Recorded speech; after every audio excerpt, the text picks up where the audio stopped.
Hello everyone. तो आज हम कुछ और जर्नल एंट्रीज देखने वाले हैं। इसके पहले हमने काफ़ी बेसिक्स वाली देखी है, तो अब इसे थोड़ा सा मीडियम लेवल की एंट्रीज देखेंगे। ठीक है, तो ये कुछ जर्नल एंट्रीज है जो हम आज करने वाले हैं। ठीक है, तो जब स्टार्ट करते हैं सबसे पहले क्या करना है, हमें फॉर्मेट ड्रॉ करना है। उसमें लिखे in the books of Nayan limited journal entries, date, particulars, journal folio, debit column and credit column. ठीक है,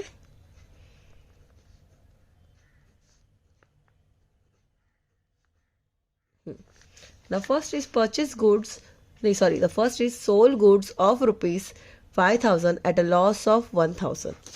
ठीक है, अब इसमें कौन से अकाउंट्स यूज हो गए। एक तो सोल्ड है इसलिए सेल्स वर्ड यूज होगा। अब सेल्स किया है तो कैश आया है हमारे पास, और इसमें लॉस भी हुआ है 1,000 का, तो लॉस भी लिखेंगे। ठीक है, तो जब हम सेल्स करते तो कैश कौन सा अकाउंट है, पहले तो वो लिख दीजिए, रियल अकाउंट। लॉस कौन सा है, नॉमिनल अकाउंट। एंड सेल्स कौन सा है, नॉमिनल अकाउंट। तो sales is always credit because income या गेन होता है उसमें। ठीक है, अब कैश, जब हम कुछ बेचते हैं और पैसा आ रहा है तो वो कम्स इन हो रहा है, बट यहाँ बताया कि लॉस हुआ है, तो loss means debit on expenses and losses, तो इसको हम डेबिट करने वाले हैं। जब हमने कुछ सेल किया तो हमने सेल्स कितने रुपीज़ का किया, टोटल 5,000 का। ठीक है, पर हमारे पास पैसा कितना आएगा, 1,000 का लॉस करके किया, तो हमारे पास पैसा सिर्फ 4,000 आने वाला है और 1,000 का लॉस है। तो हमारी एंट्री कैसे होगी, यहाँ पे पहले 2019 अप्रैल लिख लीजिए। First entry, cash account debit, loss on sale account debit. अब लॉस क्यों हुआ है वो भी लिखना है ना, लॉस ऑन सेल हुआ है, और सेल्स अकाउंट क्रेडिट। अब पैसा कितना आया है 4,000, और लॉस कितना हुआ है 1,000, और टोटल सेल कितना हुआ है हमारा 5,000। ठीक है, this will be the first journal entry. Now second, purchase goods for ₹90,000 and amount was paid by cheque. Okay, इसमें कौन से दो अकाउंट यूज हो रहे हैं, तो एक है परचेज अकाउंट और दूसरा क्रेडिट पे किया है नहीं किया है, कैश में किया है नहीं किया है, बैंक से पेमेंट आया है, किया है हमने, सॉरी। अब हमने परचेज किया है तो ये हमारा नॉमिनल अकाउंट का एक्सपेंस है, और हमने पेमेंट किया है किससे, बैंक से, तो बैंक से पे गया, तो bank is the giver of money. ठीक है, तो purchase account debit to bank account.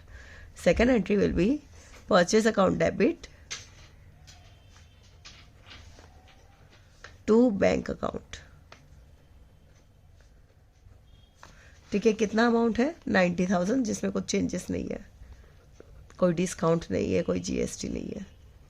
ठीक है, third account, paid for rent 3,000 and paid by debit card.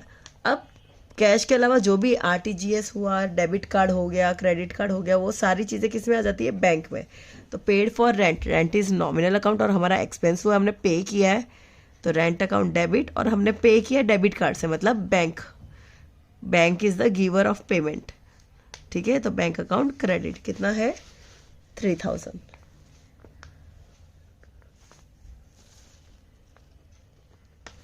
ना फोर्थ एंट्री, ठीक है, दिख रहा है, okay wait, okay, paid to Urmila 20,000 on behalf of Sharmila.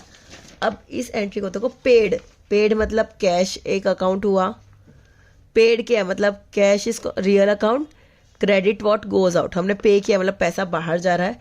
अब यहाँ दो नाम दिया है, उर्मिला और Sharmila.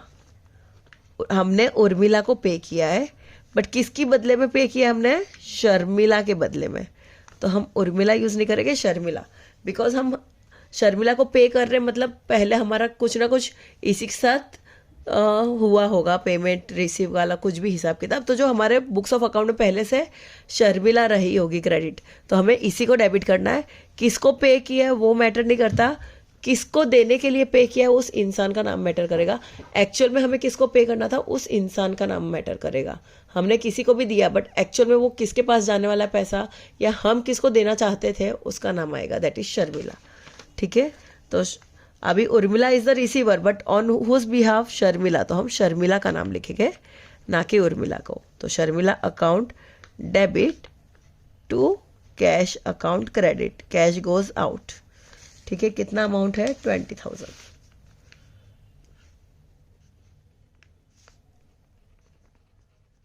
In the same way, see received 5,000 from Ram on behalf of Bharat।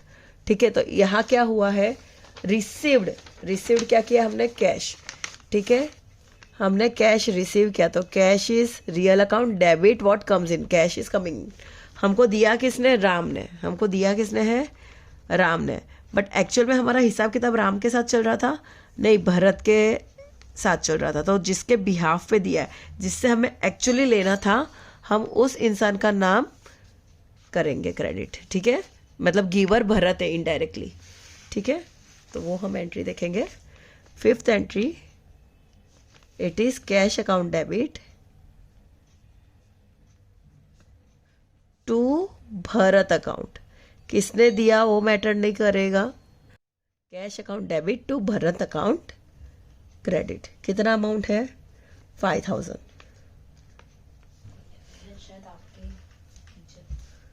Next entry, paid to SG and sons by cheque 30,000 पे किया है। ओके, सो बैंक से किया चेक से, तो एक तो बैंक है और एक SG एंड सन्स है।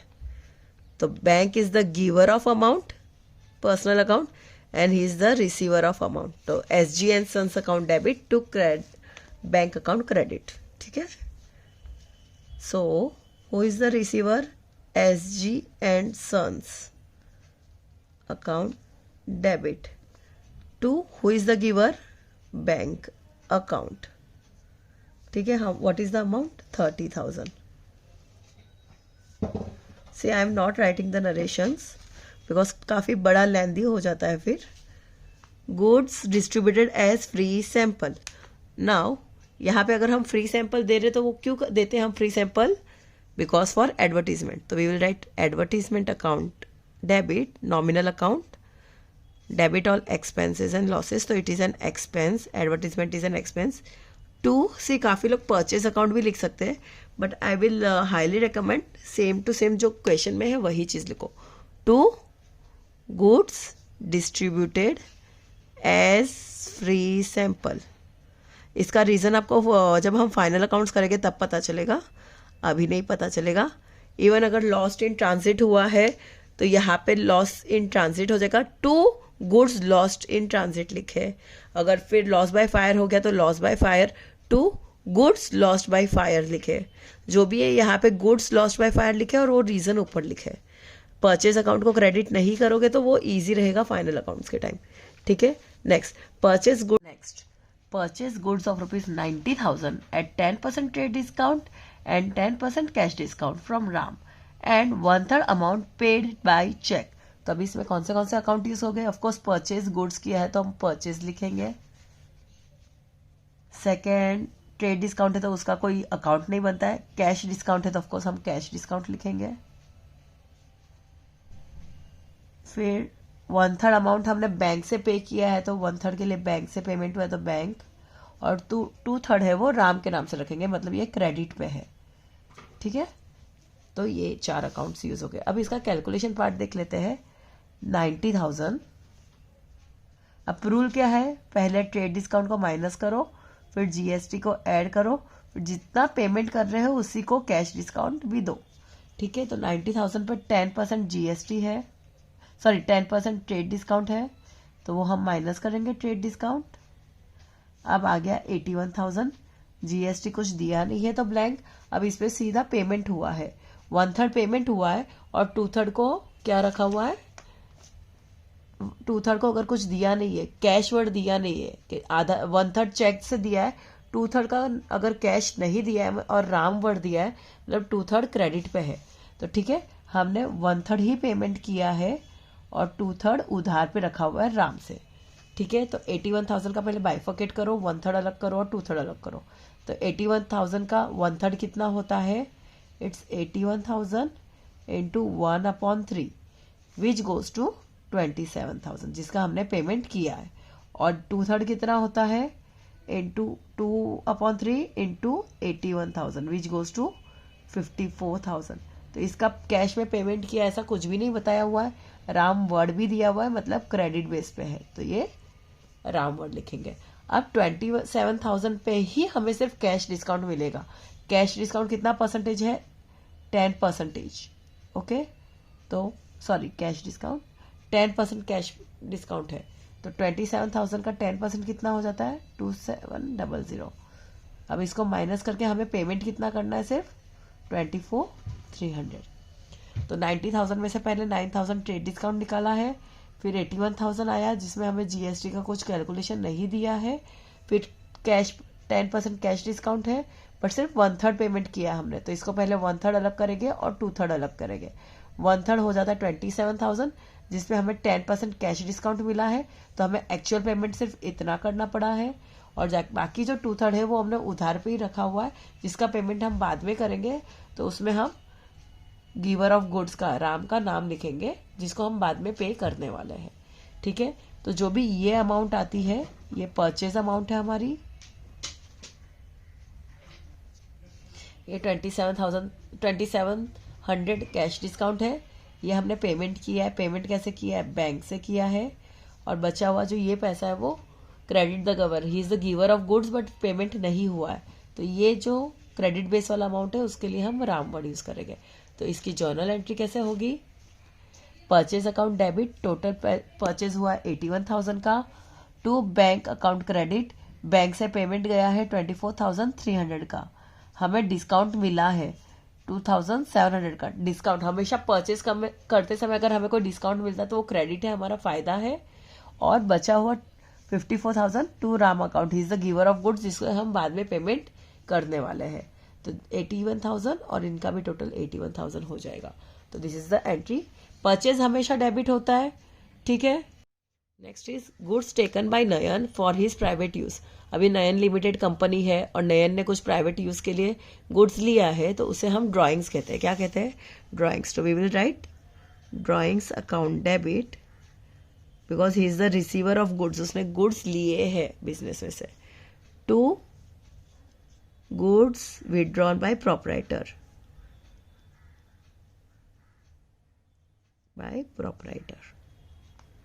ठीक है। हम इसको क्रेडिट करेंगे। कितना अमाउंट है, 2,000। हमने इससे पहले भी किया है। ड्राइंग्स के सामने यहाँ तो या तो कैश वर्ड आ सकता है, बैंक वर्ड आ सकता है, और गुड्स आया तो गुड्स का रीजन लिखना है। कैश रहेगा तो कैश लिखेंगे और बैंक रहेगा तो सिर्फ बैंक लिखेंगे। और गुड्स का अकाउंट नहीं होता है तो हम गुड्स, खाली गुड्स कभी नहीं लिख सकते, उसके बाजू में रीजन के साथ हमें डिटेलिंग में लिखना होता है गुड्स को, इसलिए गुड्स के आसपास पूरा लिखा जाता है। आप कभी भी देखोगे तो सिर्फ टू गुड्स अकाउंट कभी नहीं लिखा जाएगा, टू गुड्स और उसके बाजू में वो रीजन लिखा जाएगा, ठीक है। Last entry, purchase motor car worth ₹2 lakh for cash at 18% GST and paid by bank. अब परचेज मोटर कार है तो हम परचेज लिखेंगे या motor car, of course motor car, because goods नहीं है, तो हम लोग मोटर कार अकाउंट डेबिट करेंगे। मोटर कार अकाउंट डेबिट कितने की है, उसकी वैल्यू 2 lakhs की। तो जब परचेज करते हैं तो बायर है हम, और बायर को ही GST पे करना पड़ता है। तो GST के 2 पार्ट्स होते हैं, input CGST account and input SGST।